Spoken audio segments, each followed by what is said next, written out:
Друзья, топ-6 вредных привычек на работе. Всем привет! Что первое приходит вам на ум, когда у вас спрашивают о вредных привычках? Скорее всего, это курение, употребление алкоголя, фастфуда и прочее. Но думали ли вы когда-нибудь о том, что также у вас могут быть вредные рабочие привычки, которые часто становятся причиной снижения вашей эффективности, несобранности, расфокусировки и как результат невыполнения задач и срыва дедлайнов? Для себя я вывел несколько основных таких привычек, которые достаточно часто встречаются и мешают нам достигать поставленных целей. На первый взгляд они могут показаться совершенно безобидными, но поверьте, очень часто именно наличие этих вредных привычек на работе и не дает нам добиваться нужного результата. Итак, мой топ-6 вредных привычек в работе. Поехали! Первое. Постоянное опоздание. Казалось бы, что здесь такого? Но опоздали, с кем не бывает. Но если вовремя не взять себя в руки, опоздания могут войти в привычку. И этим вы не только срываете свой рабочий процесс, но и даете повод для саботажа всему коллективу. Каждый раз, когда вы опаздываете, находя по пути все новые и новые оправдания, по типу пробки, проспал, далеко добираться, затопило квартиру, переводил бабушку через дорогу, спасал кота, снимая его с дерева или еще какой-то очередной форс-мажор, вы попросту демонстрируете свое неуважение к компании, в которой работаете, к руководству и своим же коллегам. По сути, еще на этапе, когда вы устраивались на работу, вы примерно понимали, сколько времени у вас будет уходить на дорогу. Понимали, во сколько вам нужно будет просыпаться, чтобы успеть собраться. А если повезет, еще и захватить кофе по дороге в офис. Так в чем вопрос? Лично для меня это про ответственность и самоорганизованность. Поверьте, намного приятнее и комфортнее работать с человеком, зная, что он не подведет и всегда будет вовремя на рабочем месте. Вы должны понимать, что, к примеру, у вашего руководителя могут быть утром какие-то важные дела или встречи с партнерами, и он будет намного спокойнее, зная, что его люди уже на месте, что рабочий процесс начался по плану и все приступили к выполнению задач, что ему и HR не нужно будет разыскивать вас полутра и потом выслушивать очередные истории о том, почему вы не смогли прийти вовремя. К тому же, ваши опоздания негативно могут повлиять и на общую атмосферу в коллективе. Допустим, кому-то намного дольше добираться, чем вам, но человек всегда приходит вовремя и, знаете, со временем, наблюдая эту картину, он также начнет задумываться о том, а почему я должен, почему я никогда не опаздываю, а кому-то плевать и ему нормально.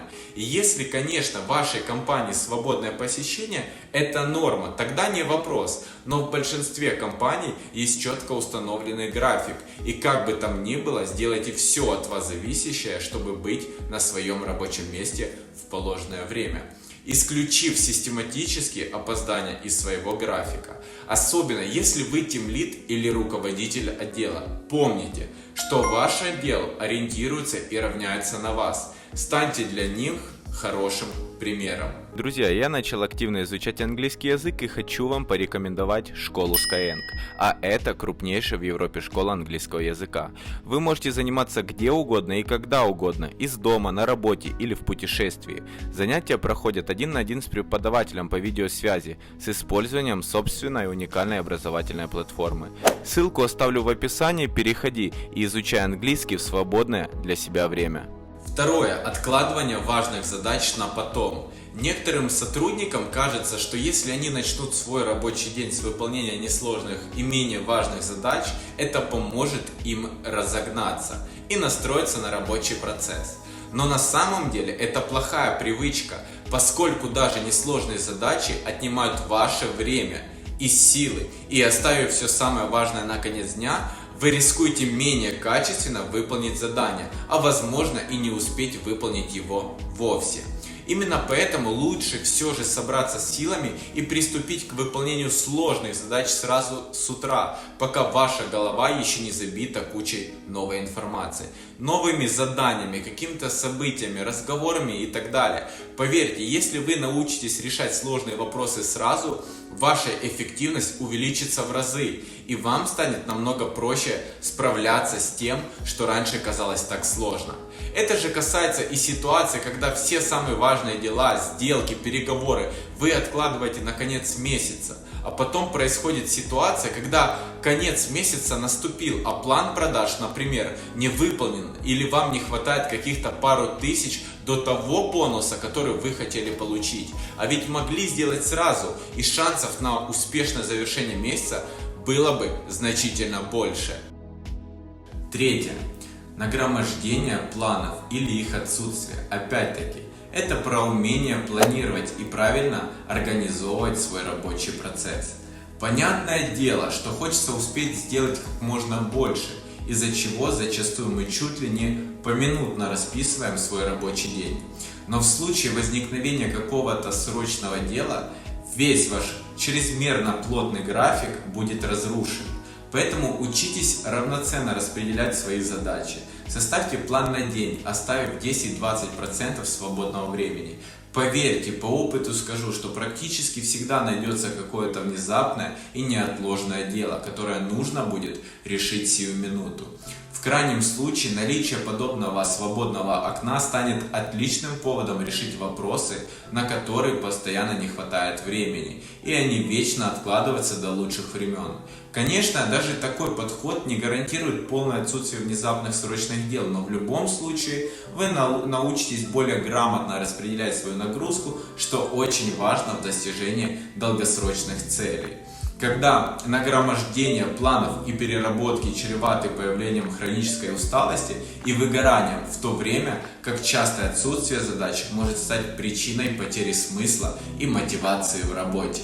Четвертое. Отсутствие фокуса – еще одна плохая привычка, которая влияет на вашу продуктивность.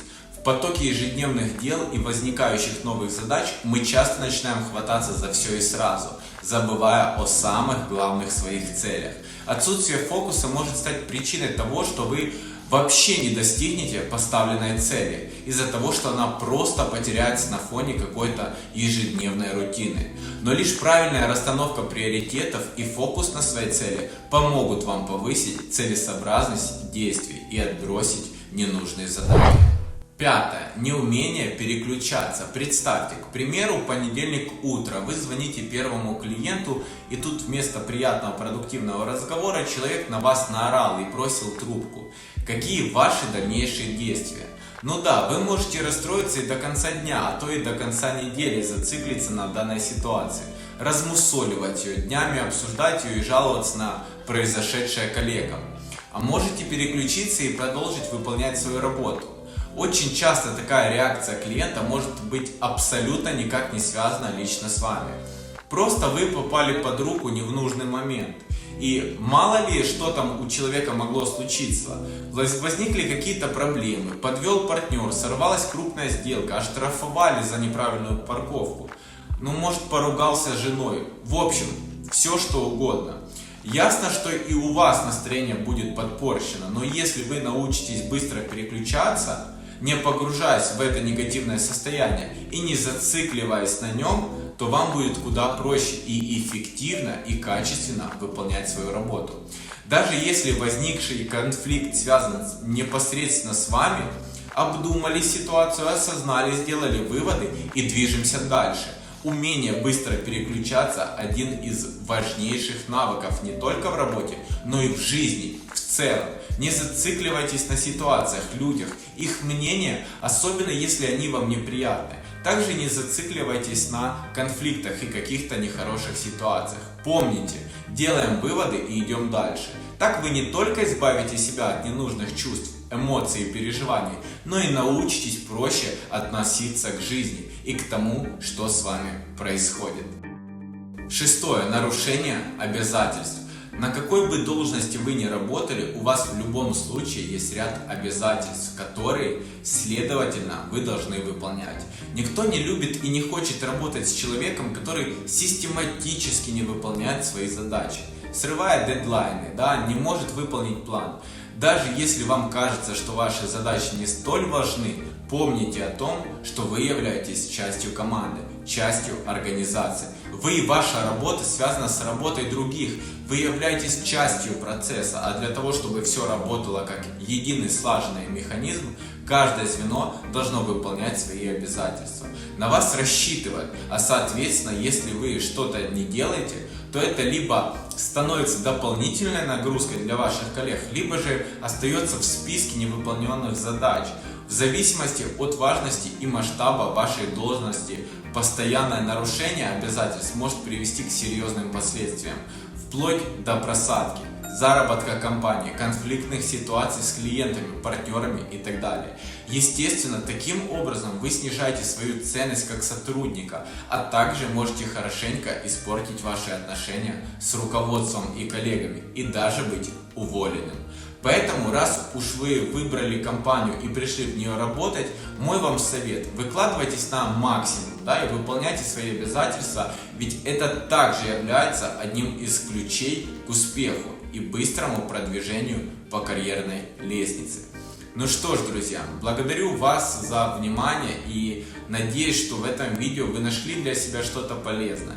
Избавляйтесь от вредных привычек, повышайте свою эффективность и становитесь действительно ценным сотрудником для своей компании. Кстати, о том, как еще можно повысить свою продуктивность, поделюсь в следующем видео. Ставь лайк, подписывайся на мой канал и жми колокольчик, чтобы обязательно посмотреть следующее видео. До встречи!